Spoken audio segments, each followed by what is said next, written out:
안녕하세요. 마이더스 IT입니다. 지금부터 시스템 동바리 구조물 모델링 및 설계 온라인 학습을 시작하겠습니다. 이번 예제에서 다룰 동바리는 슬래브의 하부에 설치하는 구조물로 슬래브를 타설하고 양생하는 동안 슬래브의 붕괴와 처짐을 방지하는 가시설 구조물입니다. 이 동바리 구조물을 통해 다양한 모델링 기능을 연습해보고 해석 및 설계 기능을 사용해 보도록 하겠습니다. 모델에 사용할 단면이 하중을 저항하기에 충분한지 단면 검토 기능을 통해 체크해보고 그 내용을 계산서로 출력하는 방법도 알아보겠습니다. 이 구조물은 슬래브와 거푸집의 무게뿐만 아니라 작업 시 발생하는 수직 하중과 수평 하중, 풍하중 등을 고려해야 하며 인명사고와 직접적으로 연결되기 때문에 정확한 설계가 필요한 구조물입니다. 하지만 최근에 잘못된 설계 과정과 경험적 시공 등의 이유로 동바리 붕괴 사고가 빈번히 발생하고 있습니다. 이번 강의에서는 다음과 같은 4가지 학습 목표를 가지고 시스템 동바리의 해석 및 설계 과정에 대하여 학습해 보도록 하겠습니다. 첫 번째, 시스템 동바리의 하중 산정 및 적용 방법 학습. 두 번째, CAD를 활용한 손쉬운 모델링 방법 학습. 세 번째, 시스템 동바리의 해석 결과 및 물량 검토 방법 학습. 네 번째, 시스템 동바리 부재 설계 방법 학습. 모델 개요는 다음과 같습니다. 모델링 순서는 다음과 같습니다. 이제 모델링을 시작하도록 하겠습니다. 새 파일을 열고 메인 메뉴에 세이브해서 파일을 저장합니다. 파일 이름은 동바리로 합니다. 전체적인 흐름을 말씀드리겠습니다. 메인 메뉴 중에 프로퍼티스에서 설계하실 부재의 재질과 단면 형상을 정해주고 노드 엘리먼트 메뉴에서 모델링을 합니다. 바운더리 메뉴에서 경계 조건, 로드 메뉴에서 하중을 설정하신 뒤에 해석이 끝나고 나면 리졸트 메뉴에서 결과를 확인한 후 디자인 탭에서 모델링한 시스템 동바리 구조물에 대한 설계를 하면 모든 과정이 끝나게 됩니다. 첫 번째로 단위계를 설정하도록 하겠습니다.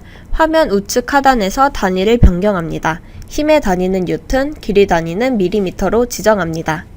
다음으로 재질과 단면 형상을 입력하도록 하겠습니다.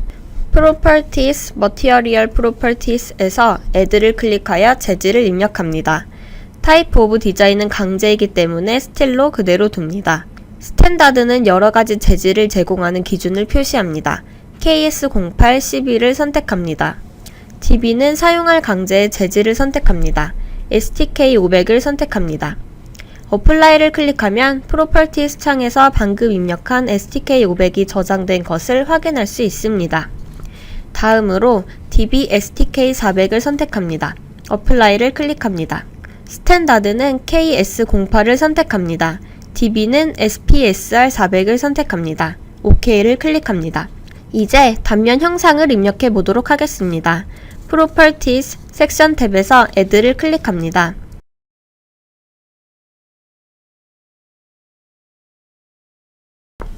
단면의 이름은 수평, 섹션 아이디는 파이프, 색 네임은 P48.6 곱하기 2.3 단면을 선택합니다.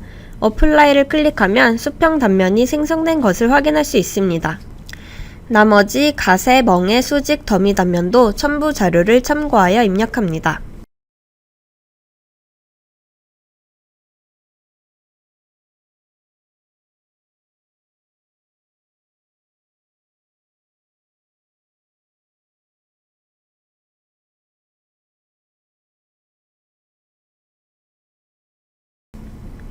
유저와 DB의 차이점을 말씀드리겠습니다.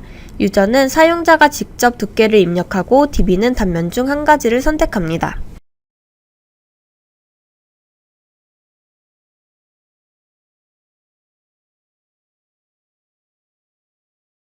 더미 단면은 실제로 쓰이는 단면이 아니라 하중의 입력을 위해 생성하는 단면입니다.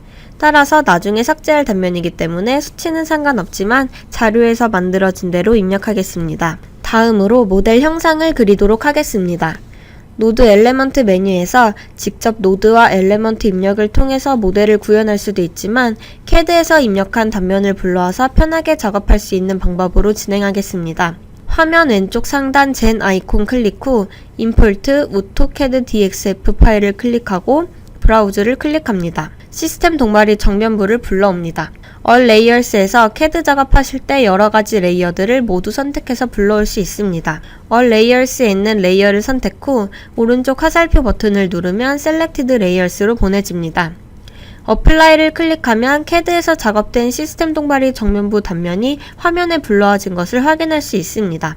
마찬가지로 측면부도 불러오겠습니다. 창안의 기능을 설명해 드리겠습니다. Properties에서 불러올 단면들의 재질과 단면을 입력합니다. 재질은 STK 500, 단면은 수평으로 입력합니다. 스케일은 CAD에서 입력된 수치를 얼마만큼 확대하여 불러올지 결정하는 것입니다. 스케일 팩터에 2를 입력하면 CAD에서 입력한 수치의 2배만큼 불러오게 됩니다. 이 모델에서는 CAD와 그대로 불러오기 위해 1을 입력합니다. 오리진 포인트는 그림의 원점 위치를 지정합니다. 측면부를 불러올 때는 CAD 단면에서 XZ 평면에서 그림이 그려졌기 때문에 Y축 방향으로 조금 띄어서 Z축 기준 반시계 방향으로 회전시키는 방식으로 불러오도록 하겠습니다. 0,4572,0을 입력합니다. 이 뜻은 Y축 방향으로 4572mm 이동된 상태로 모델을 불러오겠다는 뜻입니다. 로테이션 앵글에서 RZ-90을 입력하게 되면 Y축 방향으로 4572mm 떨어진 상태에서 Z축 기준 시계 방향으로 90도 회전한 상태로 불러오게 됩니다. OK를 클릭하면 측면부도 불러올 수 있습니다. 현재 모든 단면이 수평 단면으로 입력되어 있습니다. 적절한 단면으로 변경해 보겠습니다. 먼저 가세 단면을 변경해 보도록 하겠습니다. 단면 변경을 위해 해당되는 요소를 클릭합니다. 셀렉트 싱글 아이콘을 클릭하여 가세 단면을 선택합니다.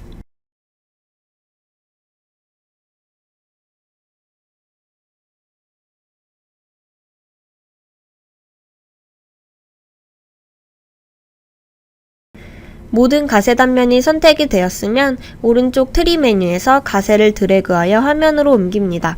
가세 단면이 변경된 것을 확인할 수 있습니다. 마찬가지로 멍해 단면을 지정합니다. 멍해 단면 선택 후 트리 메뉴에 있는 멍해를 드래그하여 화면으로 옮기면 멍해 단면이 지정됩니다. 수직 단면을 선택하도록 하겠습니다. 위와 같은 방법으로 합니다.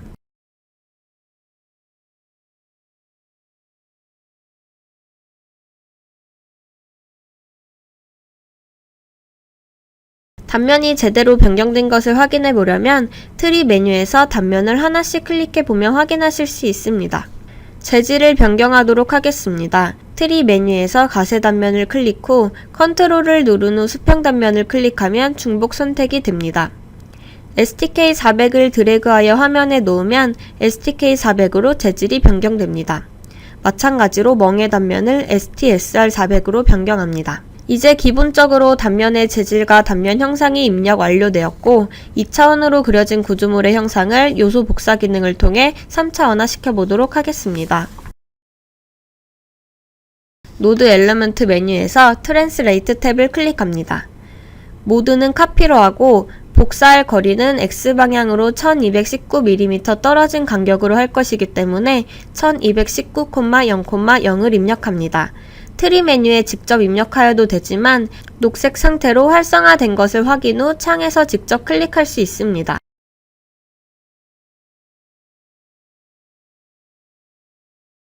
복사 횟수는 3번으로 합니다. 먼저 측면부를 복사하기 위해 측면부 요소들을 모두 선택합니다. 모든 복사 조건과 복사할 요소들이 선택이 되었으면 어플라이를 클릭합니다. 마찬가지로 정면부를 복사하도록 하겠습니다. 복사할 거리는 Y축 방향으로 1524mm 떨어진 거리입니다. 녹색으로 활성화된 것을 확인 후 창에서 클릭합니다. 복사 횟수는 3번입니다. 정면부를 선택합니다. 오른쪽 하단 아이콘에서 정면부 선택 후 블록을 지정 후 어플라이를 클릭합니다.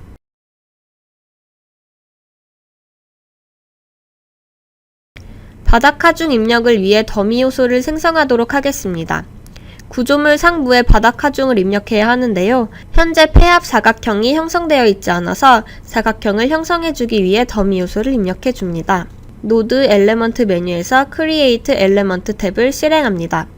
모델 타입은 빔으로 그대로 두고 단면은 더미로 설정하여 요소를 생성해 보도록 하겠습니다. 노달 커넥티비티를 클릭하여 녹색 상태로 활성화된 것을 확인 후 각각의 노드를 클릭하여 더미 요소를 생성합니다. 화면에서와 같이 직접 클릭합니다.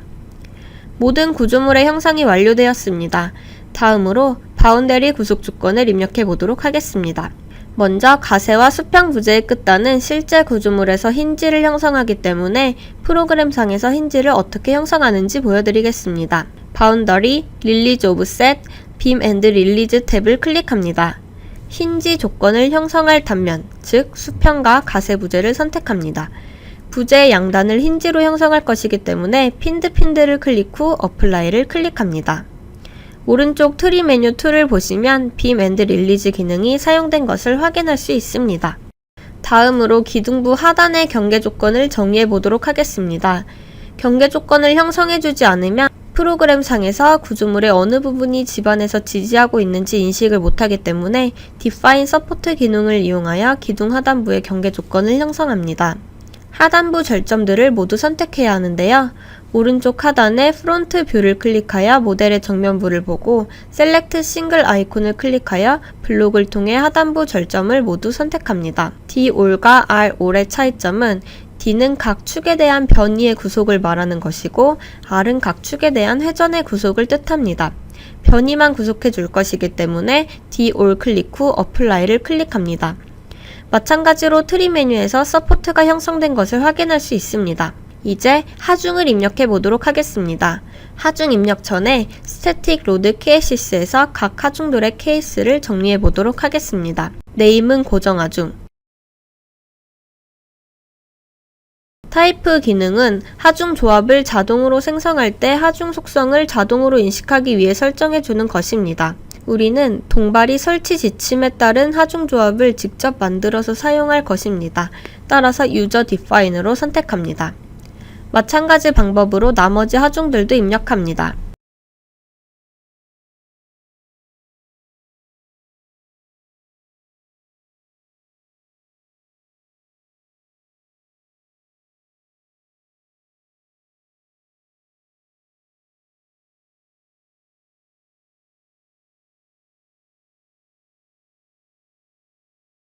클로즈를 클릭합니다.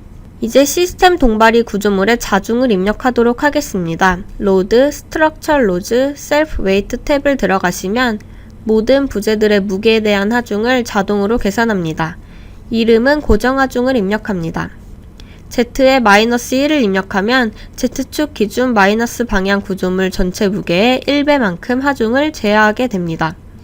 오퍼레이션에서 add를 클릭하면 고정 하중 케이스의 -1Z 방향으로 하중이 입력된 것을 확인할 수 있습니다. 바닥 하중을 입력하겠습니다. 하중 입력을 편하게 하기 위해 단위를 kN/m로 변경합니다.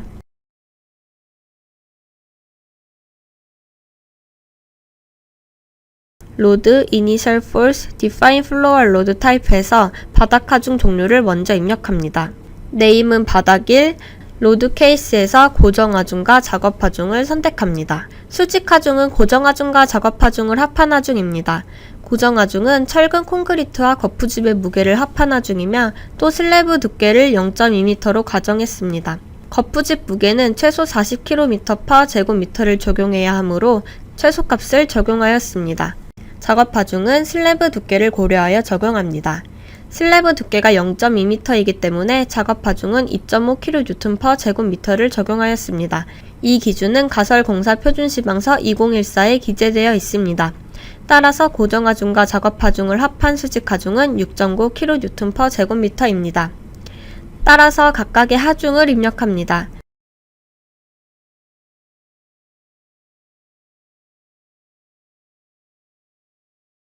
서브빈 웨이트는 가상부를 형성하지 않을 것이기 때문에 기본적으로 체크하지 않습니다. add를 클릭하시면 바닥 1 하중이 입력된 것을 확인할 수 있습니다. 다음으로 바닥 2 로드 케이스는 수평 하중 X를 선택합니다. 수평 하중은 고정 하중의 2% 이상과 수평 길이당 1.5kN/m 이상을 고려한 값 중 큰 값을 적용합니다. 다음과 같이 각각의 길이를 나누어 보면 수평 길이당 1.5kN/m의 값이 더 큰 것을 알 수 있습니다. 따라서 이 값을 사용합니다. 마지막으로 바닥 3 수평하중 Y를 입력합니다. 앞에서 설명해 드린 바와 같이 0.33을 입력합니다. 바닥 하중이 다 정의가 되었으면 창을 닫아줍니다. 입력한 바닥 하중의 종류들을 구조물에 제하해 보도록 하겠습니다. Load Initial Force Assign Floor Load 탭을 실행합니다. 로드 타입은 바닥 원을 선택합니다. 디스트리뷰션은 하중 분배를 어떤 방향으로 할 것인가를 나타냅니다. 한 방향으로 제어할 것이기 때문에 원 웨이를 선택합니다. 하중 제어 방향은 글로벌 Z를 선택합니다. Convert to Beam Load 타입에 체크합니다. 이는 바닥 하중을 프레셔리 아닌 빔 요소에 직접 제어하는 형태로 하중을 제어한다는 의미입니다. 노즈 디파이닝 로딩 에리아를 클릭하여 녹색이 된 것을 확인한 후 절점을 입력하거나 화면에서 선택합니다. 사각형이기 때문에 처음 클릭한 절점을 마지막에 한 번 더 클릭하면 오른쪽 트리 메뉴에 고정 하중과 작업 하중 로드 케이스에 플로우 빔 로드가 입력된 것을 확인하실 수 있습니다. 하중이 입력된 것을 확인하시려면 우클릭 후 디스플레이 버튼을 클릭해 확인 가능합니다.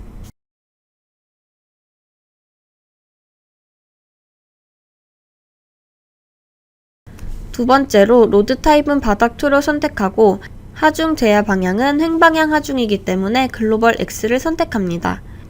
노즈 디파이닝 로딩 에리아를 클릭하여 같은 방법으로 절점을 선택합니다. 세 번째로 로드 타입은 바닥 3, 하중 제어 방향은 글로벌 Y로 하고 절점을 선택합니다.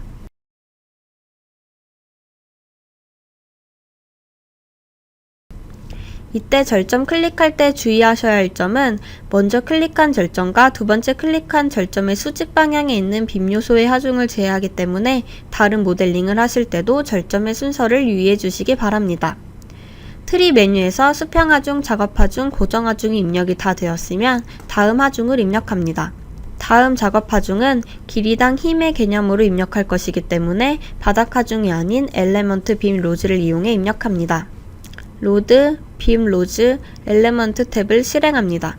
로드 케이스 네임은 수평하중 X, 타입은 유니폼 로드, 디렉션은 글로벌 X를 선택합니다. X는 0, W는 1.5를 입력하면 1.5kN/m 하중이 제어된다는 의미입니다. 이제 하중을 제어할 멍의 단면을 클릭하고 어플라이를 클릭합니다. 앞에 플로어 로드와의 차이점을 말씀드리자면 플로우 로드는 면적당 하중, 빔 로드는 길이당 하중을 입력할 수 있습니다. 다음으로 로드 케이스 네임은 수평 하중 Y, 디렉션은 글로벌 Y를 선택한 다음 멍의 단면 더블 클릭 후 어플라이를 클릭합니다.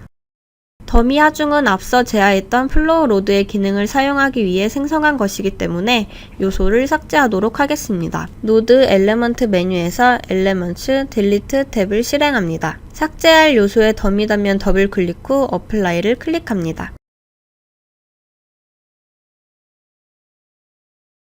풍하중을 입력하도록 하겠습니다. 풍하중은 다음과 같이 가설공사 표준시방서와 건축구조기준 KBC 2009를 참고합니다. 지역을 서울특별시로 가정하여 지표면 조도는 B, 기본 풍속은 30m/s로 설정하였습니다. 중요도 계수는 제형기간 2년 이하인 경우로 가정하여 0.63을 적용하였습니다. 충실률은 구조물이 X, Y 방향 테두리 면적에 대해서 실제로 풍하중이 가해질 면적의 비율입니다. 다음과 같이 계산하며 계산 결과 X축의 충실률은 0.16, Y축의 충실률은 0.149로 계산됩니다. 직경은 요소 전체 길이를 고려한 두께의 평균값을 입력합니다. 편의상 안전축으로 가장 두꺼운 두께를 가진 기둥의 두께를 입력할 수도 있습니다. 따라서 X축에서 가장 두꺼운 두께를 가진 기둥의 두께인 0.0605를 입력하고 Y축은 0.052를 입력합니다. 로드, 레터럴, 와인드 프레셔, 벨로시티 프레셔 탭을 실행하여 Add를 클릭합니다. 네임은 풍하중, 나머지 값은 앞에서 말씀드렸던 값을 입력합니다.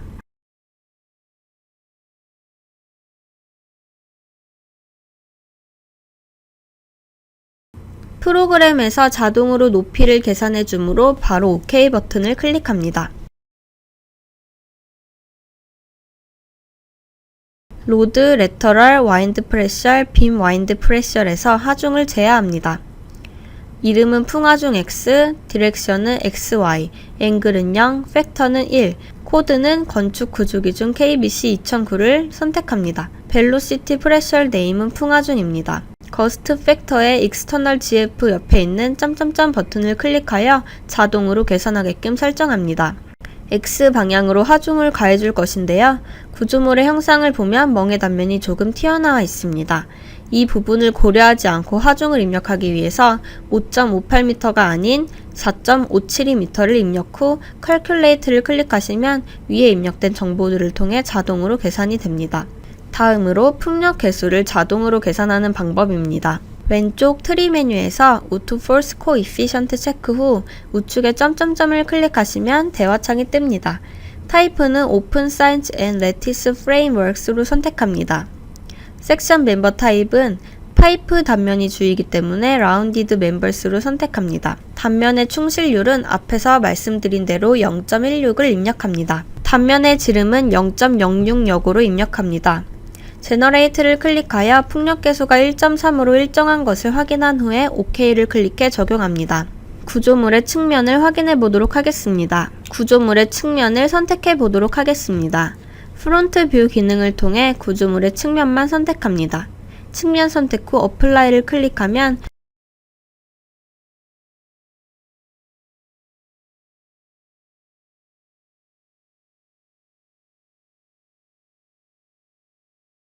트리 메뉴에서 풍하중이 입력된 것을 확인할 수 있습니다. 마찬가지 방법으로 Y방향도 입력해 보도록 하겠습니다. 이름은 풍하중 Y, 디렉션은 XY, 앵글은 90도, 팩터는 1, 거스트 팩터의 익스터널 GF 옆에 있는 점점점 버튼을 클릭하여 자동으로 계산하게끔 설정합니다. 너비는 프로그램에서 계산된 너비를 그대로 두신 후 Calculate를 클릭하면 거스트 팩터가 2.9171인 것을 알 수 있습니다. 풍력 계수도 마찬가지 방법으로 입력합니다.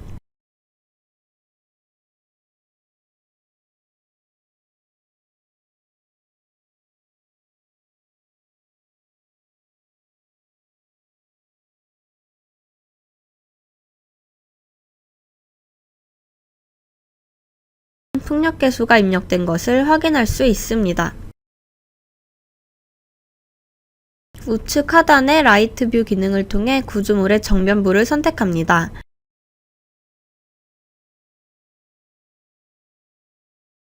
어플라이를 클릭하면 풍하중이 Y방향으로 제하된 것을 확인할 수 있습니다. 이제 하중 입력이 다 되었으면 전체적인 모델링은 끝났다고 생각할 수 있습니다. 따라서 구조 해석을 수행하도록 하겠습니다. 구조 해석은 단축키 F5번이나 우측 아이콘 쪽에 Perform Analysis를 눌러 수행할 수 있습니다. 나중에 부재에 대한 설계를 하기 위해 하중 조합을 생성해 보도록 하겠습니다. Result Load Combination에서 입력합니다. 모든 부재들이 스틸이기 때문에 스틸 디자인 탭에서 하중 조합을 입력하면 나중에 디자인 메뉴에서 강제에 대한 설계를 할 수 있습니다. 하중 조합은 따라하기 자료를 참고하여 조합 1번부터 4번을 입력합니다. 왼쪽 창이 하중 조합들의 리스트가 될 것이고 우측 창은 해당 조합에 해당하는 하중 케이스들을 입력하는 창입니다. 네임은 조합 1, 액티브는 스트렝스 스트레스, 하중 조합에는 고정하중, 하라중, 그리고 수평하중 X를 입력합니다. 같은 방법으로 다른 조합들도 입력합니다.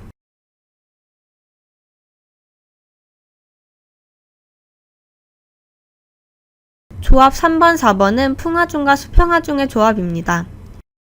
스틸 코드 디자인 시 허용 응력 값은 고정되어 있기 때문에 하중을 허용 응력 증가 개수로 나누면 같은 응력비가 출력됩니다. 따라서 고정하중, 작업하중, 수평하중, 풍하중을 합한 하중 조합은 1을 1.25로 나눈 0.8이 됩니다. 그러므로 하중 개수의 0.8을 입력합니다.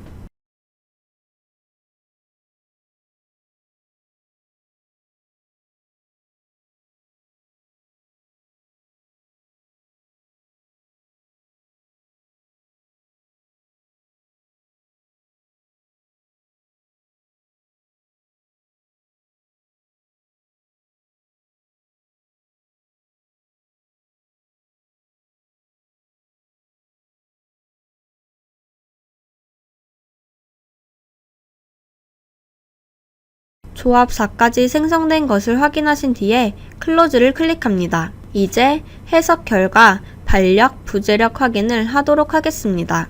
첫 번째 반력 확인. 리졸트, 리액션, 리액션 포스 모멘트에서 결과 보기를 원하는 하중조합을 선택한 뒤에 어플라이를 누르면 결과를 확인할 수 있고, 결과 값을 보고자 할 때에는 타입 오브 디스플레이에서 밸류에 클릭, 최대값, 최소값을 보고자 할 때는 레전드에 클릭하여 어플라이를 클릭합니다.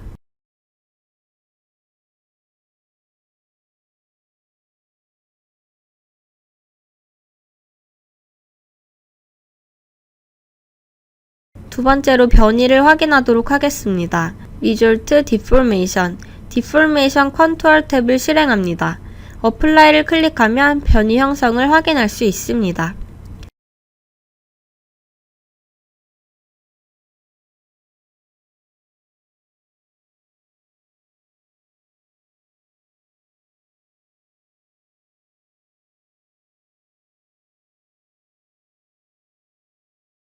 Result Force Beam Diagram 탭을 실행합니다. 원하시는 하중조합 선택 후 결과를 보고자 하시는 하중 방향 선택한 다음 어플라이를 클릭하며 결과를 확인할 수 있습니다. 해당 하중조합에 의한 부재 Y축 방향에 대한 모멘트와 충력 Fx입니다.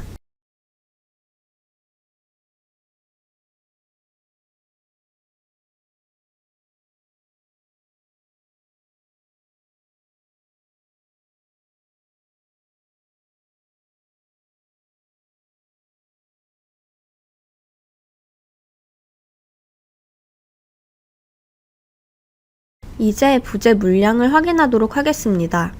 Tools Generator, Bill of Material을 클릭하면 부재 물량을 확인할 수 있습니다. 부재 물량의 총합은 다음과 같습니다. 부재 단면 설계를 통한 계산서를 출력하도록 하겠습니다. 강제이기 때문에 디자인, 스틸 디자인을 들어갑니다. 디자인 코드를 선택합니다. 허용 응력 설계법이기 때문에 KSSC-ASD03을 선택 후 OK를 클릭합니다. 디자인, 스틸 디자인, 스틸 코드 체크에서 모든 단면이 OK 뜬 것을 확인합니다. 여기서 프로퍼티를 선택하면 섹션에서 가장 불리한 경우의 계산값을 출력해주는 것이고, 멤버로 선택하면 각 부재에 대한 모든 결과를 보여줍니다. 결과 보기를 원하는 단면을 클릭한 뒤에 그래픽을 클릭하면 해당하는 부재에 대한 결과를 확인할 수 있습니다. 부재가 NG가 날 경우 최적화 단면을 찾는 것은 아래 경로를 참고해 주시기 바랍니다. 더 자세한 결과값을 보고 싶으시면 디테일을 클릭합니다.